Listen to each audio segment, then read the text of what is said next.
संबंध तब टूटते नहीं, बल्कि तब टूटते हैं जब हमें उन्हें अपेक्षाओं की जंजीरों में बांध देते हैं। सोचिए, क्या हमारा प्रेम सच्चा प्रेम है या केवल हमारी इच्छाओं का बोझ है? मनुष्य का सबसे बड़ा भ्रम यही है कि रिश्ते का आधार प्रेम नहीं, अपेक्षा है। हम चाहते हैं कि हमारा परिवार हमें सुख दे, पत्नी सदैव संतृप्त रहे और संतान वही करे जो हमें अच्छा लगे।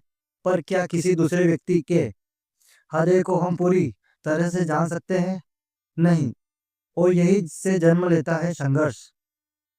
अगर संबंध अपेक्षा पर नहीं बल्कि स्वीकार पर टिके हैं, तो जीवन अपने आप शांत और सरल हो जाए। क्योंकि जितना अधिक हम दूसरे को बदलना चाहते हैं, उतनी ही अधिक दूरी पैदा होती है। और जितनी अधिक स्वयं को बदलते हैं, उतना ही अधिक शांति मिलती है। न्याय और प्रतिशोध। अक्सर कोई घटना हमें अंदर तक हिला देती है और हमें न्याय चाहते हैं, पर न्याय और प्रतिशोध का अंतर बहुत छोटा है। न्याय करुणा से जन्म लेता है, प्रतिशोध क्रोध से। जब क्रोध हमारा मार्गदर्शक बन जाता है, तो पीड़ित भी अपराध बन जाती है। रिश्ते की नींव अक्सर सीमाओं होती है। ये मत करो, ऐसा ही करो, मेरी बात मानो। पर क्या प्रेम सीमा चाहते हैं? सच्चा संबंध तभी फैलता है जब हम एक दूसरे की स्वतंत्रता का सम्मान करते हैं।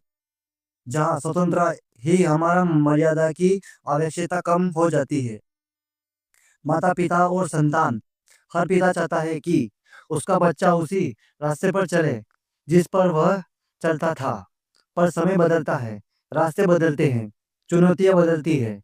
संतान माता पिता की छाया नहीं, वह अपनी अलग क्षमता, अलग बुद्धि और अलग नियति के साथ जन्म लेता है।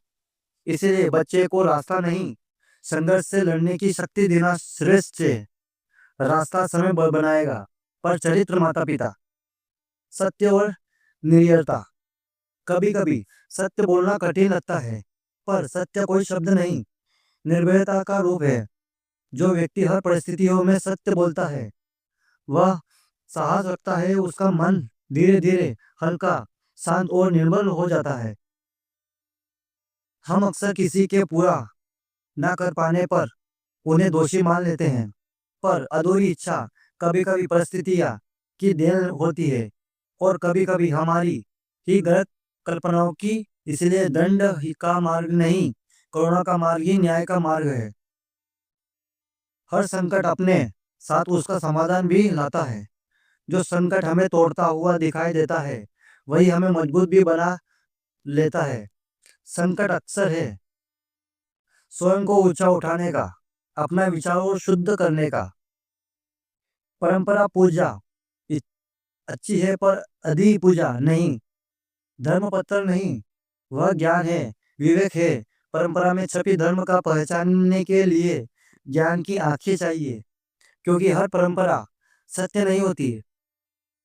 हम अपने महत्वपूर्ण निर्णय भविष्य की कल्पना पर लेते हैं, पर भविष्य कल्पना है, जबकि धर्म अनुभव है। इसलिए हर निर्णय से पहले स्वयं से एक प्रश्न पूछिए, यह निर्णय स्वार्थ से जन्म लेता है या धर्म से? धर्म से लिया गया निर्णय कभी दुख नहीं देता, पर कर्म कर्म का फल, आत्म की शांति। कभी इच्छा करने पर दुख मिलता है, तो कभी बुरा करने वाला सुख पा लेता है। पर यही उसका सुख नहीं, यह तो केवल उसकी बेचैनी का पर्दा है। दुष्ट हृदय कभी शांत नहीं हो सकता। सच्ची शक्ति केवल सदाचार में है, क्योंकि इच्छा भविष्य का नहीं, हृदय का मार्ग बनाती है। बच्चा जन्म से खाली पुष्टि होती है। माता पिता जो कहते हैं, जो बार बार दोहराते हैं, वही पीड़ित संस्कार बन जाती है। इसलिए संतान में दोष देखकर आश्चर्य नहीं, पहले अपनी इच्छाओं पर नियंत्रण आवश्यकता है। संबंध तब सुंदर बनते हैं जब अपेक्षा नहीं, स्वीकार ही उनका आधार हो।